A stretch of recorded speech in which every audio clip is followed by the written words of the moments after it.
આજના લેક્ચરમાં મારી યુટ્યુબ ચેનલમાં આપનું સ્વાગત છે। આજનો લેક્ચર છે આપણો ધોરણ 12 કોમર્સ આંકડાશાસ્ત્ર ભાગ 2, જેમાં ચેપ્ટર નંબર 5 વિકલનના સ્વાધ્યાય 5નો સેક્શન એફ આજે આપણે શરૂ કરીએ છીએ। તો સૌથી પહેલા દાખલા નંબર 1, y બરાબર, તો પહેલા જે વિધેય આપ્યું છે તે લખી દઈએ। y બરાબર 2x ઘન - 15x square plus 36x plus 12। હવે આ જે આપણને વિધેય આપવામાં આવ્યું છે, તો આ વિધેયમાં એક્સની કઈ કિંમતો માટે વાય મહત્તમ કે ન્યૂનતમ થશે તે આપણે શોધવાનું છે। અને આપણે સેક્શન ઈની અંદર, આની આગળના લેક્ચરોની અંદર એક્સની કિંમતો એટલે કે સ્થિર બિંદુઓ શોધતા શીખી ગયા છે, અને એના માટે 5 અગત્યના ટોપિક હતા, તેમાંથી 4નો આપણે ઉપયોગ અહીં કરવાનો છે। તો સૌથી પહેલાં તો વિધેય લખ્યું। હવે જે 5 અગત્યના ટોપિક હતા એમાં સૌથી પહેલો ટોપિક શું હતો કે આપેલા વિધેયનું પ્રથમ વિકલન। તો પહેલું વિકલન કરીએ કે dy/dx। 2x નો ઘન છે તો એનું વિકલન કરવા માટે 3 દુ 6 અને x ની 1 ઘાત ઓછી થઈ જશે તો 3 માંથી 1 જાય તો 2 ઓછા 2 ગુણ્યા 15 30, 1 ઘાત ઓછી થઈ જાય 2 માંથી 1 જાય તો 1x વધશે। x એકલો છે એટલે એનું વિકલન થાય 1, તો 36 એકા 36। 12 અચળ સંખ્યા છે, એનું 0 થઈ જાય એટલે લખાશે નહીં। હવે શું કરવું કે dy/dx બરાબર 0 મૂકતા, તો dy/dx ની જે કિંમત મળી એના ઇક્વલ 0 મૂકીએ તો 6x square minus 30x plus 36 બરાબર 0। હવે સૌથી પહેલા તો આ જે બહુપદી બની અથવા તો સમીકરણ ઇક્વલ 0 છે એટલે સમીકરણ કહેવાશે। તો આ સમીકરણમાંથી શું કોમન નીકળશે, તો બધામાંથી 6 કોમન લઈ શકાય। 6 એકા 6, 6 પંચા 30, છાયો છાયો 36, તો 6 કોમન લઈએ। x સ્ક્વેર માઇનસ 6 પંચા 30, 6 ગુણ્યા 6 36, તો 6 કોમન નીકળી ગયા। આ 6 સામે ક્યાં જશે, 0 ના છેદમાં, એટલે 0 થઈ જાય।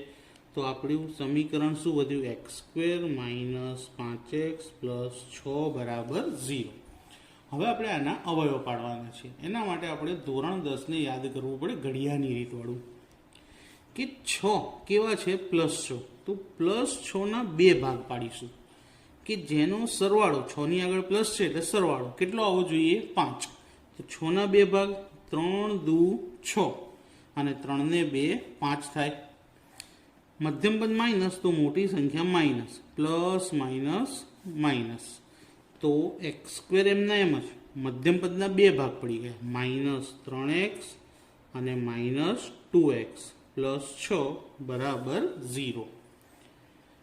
પહેલા 2 પદમાં કોમન શું દેખાય છે, x।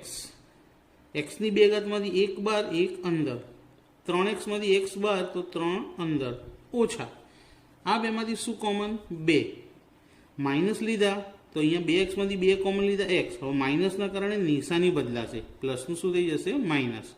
2 કોમન લીધા તો 2 તરી 6, બંને બ્રેકેટ સરખા મળ્યા। જો સરખા ના આવે તો દાખલો ખોટો કહેવાશે, અવયવ ખોટા પડ્યા છે। હવે કોમન લઈ લઈએ બ્રેકેટને, x માઇનસ 3, શું વધ્યું, x માઇનસ 2 બરાબર 0। અલગ અલગ લખીએ કે x માઇનસ 3 બરાબર 0 અથવા x માઇનસ 2 બરાબર 0।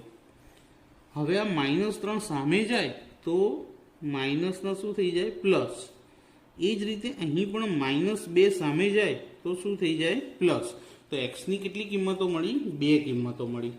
હવે આટલું કર્યા પછી તરત જ ત્રીજો ટોપિક કે દ્વિતીય વિકલન કરીશું। શું કરીશું, દ્વિતીય વિકલન કે d સ્ક્વેર y છેદમાં dx square, d square y છેદમાં dx નો સ્ક્વેર। હવે d સ્ક્વેર y છેદમાં dx સ્ક્વેર એટલે કે આ જે dy/dx મળ્યા હતા એનું જ વિકલન। તો 2 ને 6 સાથે ગુણીએ તો 2 6 12, એક ઘાત ઓછી થઈ જાય તો 2 માંથી 1 જાય તો 1 જ x વધશે. 30x, તો x તો જતો રહે એટલે ખાલી 30, કેવા માઇનસ. 36 કેવી સંખ્યા છે? અચળ, એટલે એનું શું થઈ જાય? 0, તો 0 લખતા નથી. તો આ દ્વિતીય વિકલન આપણને મળી ગયું. હવે આપણે શું કરવાનું છે કે આ એક્સની જે બે કિંમતો મળી એને વારાફરતી આ દ્વિતીય વિકલનની અંદર મૂકીને આપણે ચેક કરીશું. તો સૌથી પહેલી કિંમત કઈ છે આપણી? 3 છે. તો x બરાબર 3 આગળ એટલે કે મૂકતા. તો આ જે D square Y upon DX square મળ્યું એની અંદર જ્યાં જ્યાં એક્સ છે ત્યાં ત્યાં શું મૂકી દઈશું? 3. તો D square Y upon DX square. તો 12 એક્સની જગ્યાએ કેટલા લખવાના છે આપણે? 3 ઓછા 30. હવે ગણતરી કરીએ. 12 તરી 36 માઇનસ 30, 6. હવે 6 કેવી કિંમત કહેવાય? 0 કરતાં મોટી, એટલે ગ્રેટર ધેન લખાશે. તો 6 ગ્રેટર ધેન 0. તો શું લખાય અહીંયા આગળ? ગ્રેટર ધેન આવ્યું એટલે કે x બરાબર 3 આગળ વિધેયની ન્યૂનતમ કિંમત મળે છે. જવાબ મોટો આવ્યો 0 કરતાં તો ન્યૂનતમ કિંમત મળે, જો નાનો આવ્યો હોત તો મહત્તમ મળતી. હજી આપણે x બરાબર 3 જ મૂક્યા છે, x બરાબર 2 મૂકવાના બાકી છે. તો હવે જે રીતે x બરાબર 3 આગળ કર્યું એ જ રીતે હવે x બરાબર 2 આગળ. તો x બરાબર 2 આગળ ફરીથી D square Y upon DX square. તો જ્યાં 3 મૂક્યા હતા હવે શું મૂકીશું? 2. તો 12 ઓછા 30, 12 દુ 24 ઓછા 30, 24 માંથી 30 જાય તો -6. હવે -6 0 કરતા નાના એટલે લેસ ધેન આવશે, તો લેસ ધેન 0. તો x બરાબર 2 આગળ વિધેયની મહત્તમ કિંમત મળે છે. તો રકમ જોઈ લઈએ એકવાર ફરીથી. જો સવાલ શું છે કે એક્સની કઈ કિંમતો માટે વાય મહત્તમ ને ન્યૂનતમ થશે? તો એક્સની કઈ કિંમત માટે? તો એક્સની 3 કિંમત માટે વિધેયની કિંમત ન્યૂનતમ મળશે અને એક્સની 2 કિંમત માટે વિધેયની કિંમત મહત્તમ મળશે. પછી એક બીજો ક્વેશ્ચન પૂછેલો છે જો કે આ મહત્તમ અને લઘુત્તમ કિંમત એટલે કે આ બંને કિંમતો આપણે શોધવાની છે. તો પહેલા ન્યૂનતમ શોધી લઈએ. તો વાયની ન્યૂનતમ કિંમત, વાયની ન્યૂનતમ કિંમત. હવે ન્યૂનતમ કિંમત ક્યારે મળતી હતી? x બરાબર કેટલા આગળ? 3 આગળ. તો આ x બરાબર 3 છે એને આપણે આ વિધેયમાં એટલે કે આપણને જે રકમ આપેલી છે એની અંદર મૂકી દઈશું. તો x બરાબર 3 ને વિધેય વાયમાં મૂકતા, તો વિધેય વાય એટલે આ રકમ છે આપણી, એમાં જ્યાં જ્યાં x છે ત્યાં ત્યાં શું મૂકીશું? 3. તો y બરાબર, જો પહેલું પદ શું છે? 2x ની 3 ઘાત, તો 2 કૌંસમાં 3 ની 3 ઘાત ઓછા 15x ની 2 ઘાત, તો 15x ની જગ્યાએ 3 એની 2 ઘાત વત્તા 36x, તો વત્તા 36 કૌંસમાં x ની જગ્યાએ પાછા 3 અને વત્તા 12. તો 2 કૌંસમાં 3 ની 3 ઘાત કેટલી થાય? 27. 15 કૌંસમાં 3 ની 2 ઘાત કેટલી થાય? 9. 36 તરી 108 વત્તા 12. 27 દુ 54, 15 9 135 વત્તા 108 અને 112 બંને પ્લસ છે તો સરવાળો કરી દઈએ તો 120 થઈ જશે. હવે 120 અને 54 નો સરવાળો અને એમાંથી 135 શું કરી નાખવાના? બાદ. તો જો 4 ના 4, 12 અને 5 17 માઇનસ 135. તો 174 માંથી 135 જાય તો કેટલા મળશે? 39. તો આ 39 મળી એ વાયની કઈ કિંમત મળી આપણને? ન્યૂનતમ કિંમત. હવે બીજી શોધી લઈએ મહત્તમ કિંમત. સેમ આ જ પ્રમાણે હવે કરીશું કે વાયની મહત્તમ કિંમત. બીજી એક વાત પણ કહી દઉં, કદાચ મનમાં શંકા થતી હોય તો કે મહત્તમ અને અહીંયા શું લખ્યું છે લઘુત્તમ. લઘુત્તમ એટલે ન્યૂનતમ જ કહેવાય. આ બંને સમાનાર્થી શબ્દો છે, પણ કદાચ આના કારણે આપણને ગૂંચવણ ઊભી થાય તો સોલ્વ કરી દઈએ કે લઘુત્તમ અને ન્યૂનતમ બંને સેમ છે, ગુજરાતીના સમાનાર્થી શબ્દો છે. હવે x બરાબર 3 વિધેયમાં મૂક્યા હતા, તો હવે આપણે મહત્તમ માટે x બરાબર કેટલા મૂકવા પડશે? 2. તો અહીંયા આગળ જ્યાં જ્યાં 3 હતા 2 મૂકીશું. તો પહેલા x બરાબર 2 ને વિધેય y માં મૂકતા, તો y બરાબર અહીંયા જ્યાં જ્યાં 3 હતા ત્યાં ત્યાં 2. તો પહેલા 2 અને અહીંયા 2 ની 3 ઘાત ઓછા 15 અને અહીંયા પણ 2 ની 2 ઘાત વત્તા 36 ની જોડે અહીંયા જે 3 હતા ત્યાં પાછા 2 અને વત્તા 12. 2 કૌંસમાં 2 ની 3 ઘાત કેટલી થાય? 8. 15 કૌંસમાં 2 ની 2 ઘાત કેટલી? 4. 36 દુ 72 વત્તા 12. 8 દુ 16. 15 ચોક 60 વત્તા આ બેનું ટોટલ કરી લઈએ 84. હવે 84 અને 16 કેટલા થાય? 100 ઓછા 60. 100 માંથી 60 જાય તો 40. તો y ની મહત્તમ કિંમત કેટલી આવી? 40. અને y ની ન્યૂનતમ કિંમત કેટલી? 39. તો મિત્રો દાખલામાં સમજણ પડી. સ્ટેપ બાય સ્ટેપ દાખલો ગણવાનો રહેશે. સૌથી પહેલા પ્રથમ વિકલન એને ઇક્વલ 0 મૂકીશું એટલે સ્થિર બિંદુઓ મળશે. સ્થિર બિંદુઓને વારાફરતી દ્વિતીય વિકલન શોધીને મૂકવાના. જો જવાબ 0 થી મોટો આવે તો કિંમત કેવી મળશે? ન્યૂનતમ. અને જો જવાબ 0 થી નાનો આવે તો કિંમત કેવી મળશે? મહત્તમ. અને આ જે મહત્તમ ન્યૂનતમ કિંમત મળી કે x બરાબર 3 આગળ ન્યૂનતમ અને x બરાબર 2 આગળ મહત્તમ. તો x બરાબર 3 ને વિધેયમાં મૂકીશું એટલે આપણને ન્યૂનતમ કિંમત મળશે, અને x બરાબર 2 ને વિધેયમાં મૂકીશું એટલે આપણને મહત્તમ કિંમત મળશે. હવે આના પછીનો દાખલો, દાખલા નંબર 2, સેમ ટુ સેમ દાખલો છે, પણ ફરક એટલો છે કે અહીંયા y આપ્યા છે, એમાં f ઓફ x આપેલો છે, બીજો કોઈ ચેન્જ છે નહીં. તો વિદ્યાર્થી મિત્રો હવે જોઈએ દાખલો 2. જેમ મેં કીધું એ પ્રમાણે જ કે પહેલામાં y હતું, અહીંયા f ઓફ x છે. જો સેમ કે f ઓફ x બરાબર, તો અહીંયા વિધેય f ઓફ x સ્વરૂપનું આપ્યું છે, તો પહેલાં લખી દઈએ કે f ઓફ x બરાબર 2x ઘન plus 3x square minus 36x plus 10. આમાં xની કઈ કિંમતો માટે f ઓફ x મહત્તમ કે ન્યૂનતમ થશે, અને મહત્તમ અને ન્યૂનતમ કિંમતો શોધો. સેમ દાખલા નંબર પહેલા જેવો. આજે હું તમને થોડુંક હોમવર્ક પણ આપવાનું છું, તમે ગણજો. એક્ઝામ્પલ નંબર 25 અને 26, આ બે દાખલા તમે ઘરે ગણજો. સેમ જેમ મેં આજે 1 અને 2 હું શીખવાડવાનું છું એના જેવા જ દાખલા છે, તમને 100% આવડી જશે.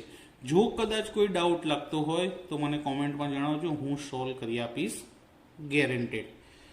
હવે સૌથી પહેલાં તો એક્સની કિંમત શોધવા માટે પ્રથમ વિકલન કરવું પડે. તો એફ ઓફ એક્સના વિકલનને આપણે શું કહીએ છીએ? F dash x. હવે વિકલન કરીએ તો 3 દુ 6 અને એક્સની કેટલી ઘાત? 2 ઘાત, 1 ઘાત ઓછી થઈ ગઈ, વત્તા 2 તરી 6 અને જોડે એકલો એક્સ, કારણ કે 2 માંથી 1 જાય તો 1. 36x, એક્સનું વિકલન 1 થઈ જાય તો ખાલી શું રહેશે? 36. 10 અચળ સંખ્યા છે, 0 થાય જે નથી લખવાનું. પ્રથમ વિકલન થઈ ગયું. હવે શું કરીશું કે એફ ડેશ એક્સ બરાબર 0 મૂકતા, તો એફ ડેશ એક્સની જે કિંમતો મળી એને સામે શું મૂકી દઈએ? 0. તો માટે 6x square plus 6x minus 36 બરાબર 0. હવે અહીંયા પણ જો આ સમીકરણમાંથી 6 નીકળી જશે કોમન, તો એક્સ સ્ક્વેર પ્લસ અહીંથી 6 આવી જશે તો શું રહેશે? ખાલી એક્સ, અને 6 ગુણ્યા 6 36 થાય, એટલે 6 વધે. અહીંયા કોમન લીધેલા 6 સામે 0ના છેદમાં જાય એટલે 0 થઈ જાય, એટલે લખાશે નહીં.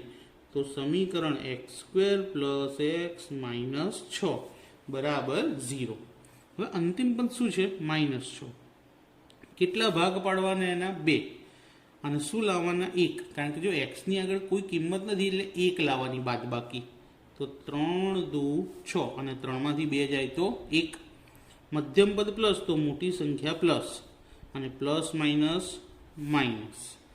તો મધ્યમ પદના 2 ભાગ પડી ગયા. પહેલું પદ એમનું એમ, છેલ્લું એમનું એમ લખીશું. પણ મધ્યમ પદમાં શું? પ્લસ 3x અને માઇનસ 2x. અંતિમ પદ -6 બરાબર 0. હવે પહેલા બેમાંથી શું કોમન છે? તો x. 2 ઘાતમાંથી 1 બાર 1 અંદર, 3x માંથી x બાર 3 અંદર, ઓછા 2x અને 6. તો 2 ના ઘડિયામાં 6 આવી જાય તો 2 કોમન. x માઇનસ હોવાના કારણે નિશાની બદલાઈ જશે તો પ્લસ 2 તરી 6. તો બ્રેકેટ 2 સરખા મળી ગયા. તો હવે બ્રેકેટને કોમન લઈએ. x પ્લસ 3 અને બીજું બનશે x માઇનસ 2 બરાબર 0. અલગ અલગ લખી દઈએ કિંમતોને કે x પ્લસ 3 બરાબર 0 અથવા x માઇનસ 2 બરાબર 0. પ્લસ સામે જાય તો કેવા થઈ જશે? માઇનસ. અને અહીંયા માઇનસ સામે જાય તો કેવા થઈ જશે? પ્લસ. તો એક્સની 2 કિંમતો મળી ગઈ આપણને. હવે આ બંને કિંમતોને દ્વિતીય વિકલનમાં મૂકવાની છે. તો પહેલાં તો પ્રથમ વિકલન ઉપરથી દ્વિતીય વિકલન શોધવું પડશે. આ પ્રથમ વિકલન આપણું. તો દ્વિતીય વિકલન કરીએ ને તો ડબલ ડેશ થઈ જાય. પ્રથમમાં 1 હોય, દ્વિતીયમાં 2 થઈ જાય. તો 6x² હતા તો 2 છંગ 12x. 1 ઘાત ઓછી કરી દઈએ ને તો 2 છંગ અને 1 ઘાત અહીંથી ઓછી થઈ જાય એટલે 1 જ વધે. 6xનું એકલા 6. 36 કેવા છે? અચળ એટલે 0 થઈ જાય, નહીં લખાય. તો ડબલ એટલે કે દ્વિતીય વિકલન મળી ગયું. હવે દ્વિતીય વિકલનની જે કિંમત, જે રકમ મળી એમાં આ એક્સની કિંમતો વારાફરતી મૂકવાની. પહેલાં કઈ કિંમત છે? -3. તો x બરાબર -3 આગળ અથવા તો મૂકતા, તમે મૂકતા પણ લખી શકો છો. તો f ડબલ ડેશ x, જ્યાં જ્યાં x છે ત્યાં શું લખીશું? -3. તો 12 કૌંસમાં -3 વત્તા 6. જ્યાં x હતા ત્યાં -3 લખી દીધા. 12 તરી 36 કેવા? માઇનસ વત્તા 6. 36માંથી 6 જાય તો કેટલા વધશે? 30 કેવા? માઇનસ. હવે 30 માઇનસ આવ્યા તો 0 કરતાં કેવા થયા? નાના, એટલે લેસ ધેન કરીશું. તો શું લખાશે લેસ ધેન માટે? કે માટે x બરાબર -3 આગળ વિધેયની મહત્તમ કિંમત મળે છે. હવે x બરાબર -3 તો મૂકી દીધા. હવે શું બાકી છે? 2. તો x બરાબર 2 આગળ ફરીથી કે f ડબલ ડેશ x બરાબર, હવે જે -3 મૂક્યા હતા ત્યાં 2 મૂકી દઈએ. તો 12 કૌંસમાં 2 વત્તા 6. 12 દુ 24 વત્તા 6. 24 અને 6 30. પણ કેવા છે? પ્લસ. તો ગ્રેટર ધેન આવશે. અને ગ્રેટર ધેન મળે એટલે એનો મતલબ શું થાય? કે મહત્તમના બદલે હવે ન્યૂનતમ. કે માટે x બરાબર 2 આગળ વિધેયની ન્યૂનતમ કિંમત મળે છે. છે ને એક્ઝેક્ટલી આગળ જે મેં પહેલો દાખલો ચલાવ્યો એના જેવો. હવે આ મહત્તમ અને ન્યૂનતમ કિંમત શોધવાની છે. તો આગળના દાખલામાં શું લખતા હતા? y ની ન્યૂનતમ કિંમત. તો અહીંયા શું લખીશું? f ઓફ x ની. તો f ઓફ x ની ન્યૂનતમ કિંમત. હવે f ઓફ x ની ન્યૂનતમ કિંમત લખવી હોય તો ન્યૂનતમ કિંમત ક્યારે મળતી હતી? જુઓ કે x બરાબર 2 હતા ત્યારે. તો x બરાબર કેટલા મૂકવાના? એમાં 2. કે x બરાબર 2 ને વિધેય એફ ઓફ એક્સમાં મૂકતા. તો વિધેય લખી દઈએ જે રકમમાં આપેલું છે તે, કે એફ ઓફ એક્સ બરાબર 2x³ plus 3x² minus 36x અને પ્લસ 10 આખું વિધેય લખી દીધું. હવે જ્યાં જ્યાં એક્સ છે ત્યાં ત્યાં બગડો મૂકી દઈએ. તો 2(2)3 3(2)² 36(2) વત્તા 10. 2 કેટલો? 8. 3(2) કેટલો? 4. 36(2) 72 વત્તા 10. 8(2) 16. 3 ચોક 12. 72 અને 10 પ્લસ માઇનસ માઇનસ, તો 72 માંથી 10 જાય તો 62 રહેશે. 16 અને 12 નું ટોટલ કરી લઈએ. કેટલું? 28. 28 માઇનસ 62. 28 માઇનસ 62 એટલે 12 માંથી 8 જાય તો 4, 6 ની ઉપર 5, 5 માંથી 2 જાય તો 3. પણ મોટી સંખ્યા કેવી હતી? માઇનસ, એટલે માઇનસ. તમે તો કેલ્ક્યુલેટરમાં કરી લેવાના. તો ન્યૂનતમ કિંમત શું મળી? -34. હવે જે રીતે ન્યૂનતમ શોધી એ જ રીતે મહત્તમ શોધવાની છે. તો મહત્તમ માટે એક્સની જગ્યાએ કેટલા મૂકવા પડશે? -3. તો હવે એફ ઓફ એક્સની મહત્તમ કિંમત એક્સ બરાબર -3 ને વિધેય એફ ઓફ એક્સમાં મૂકતા. હવે હું વિધેય લખતો નથી, ડાયરેક્ટ કિંમત મૂકી દઉં છું. તો જ્યાં જ્યાં અહીંયા 2 મૂકેલા હતા ત્યાં ત્યાં હવે આપણે શું મૂકીશું? -3. તો જો આ લાઈન ધ્યાન રાખીએ કે 2(-3)³ વત્તા 3(-3)² ઓછા 36(-3) વત્તા 10. -3 ગુણ્યા -3 ગુણ્યા -3 કરીએ તો -27. 3 -3 ની 2 ઘાત, તો -3 ગુણ્યા -3 ગણીએ તો 9. માઇનસ માઇનસ પ્લસ 36 તરી 108 વત્તા 10. 27(2) 54. કેવા? માઇનસ 9 તરી 27. 108 અને 10 નો સરવાળો કરીએ તો 118. હવે 54 માંથી 27 જતા રહેશે કારણ કે પ્લસ માઇનસ છે. તો -27 વત્તા 118. હવે 118 માંથી 27 બાદ કરવાના છે. તો 8 માંથી 7 જાય તો 1 અને 11 માંથી 2 જતા રહે તો 9. મોટી સંખ્યા પ્લસ. તમે કેલ્ક્યુલેટરમાં કરી લેજો તો મહત્તમ કિંમત પણ મળી ગઈ. તો મિત્રો આજના 2 દાખલા જો તમને પાક્કા આવડી ગયા હશે તો તમને આના પછીનો દાખલા નંબર 3 પણ આવડશે. કારણ કે ત્રીજા દાખલાની અંદર પણ સેમ લઘુત્તમ અને અધિકતમ, મહત્તમ એટલે અધિકતમ પણ કહેવાય અને ન્યૂનતમ એટલે લઘુત્તમ કહેવાય, એ શોધતા આવડી જશે. એ દાખલો તમે જાતે ગણવાનો પ્રયત્ન કરજો. નેક્સ્ટ લેક્ચરમાં હું મૂકવાનો તો છું જ, પણ જો તમે જાતે ગણશો તો તમારું કોન્ફિડન્સ લેવલ વધી જશે અને તમને ક્યાં ભૂલ પડે છે તે ખબર પડશે. અને જો ભૂલ ના પડી તો કોંગ્રેચ્યુલેશન્સ. તો મિત્રો આજનો વિડીયો પસંદ આવ્યો તો મને કોમેન્ટમાં જરૂરથી જણાવજો.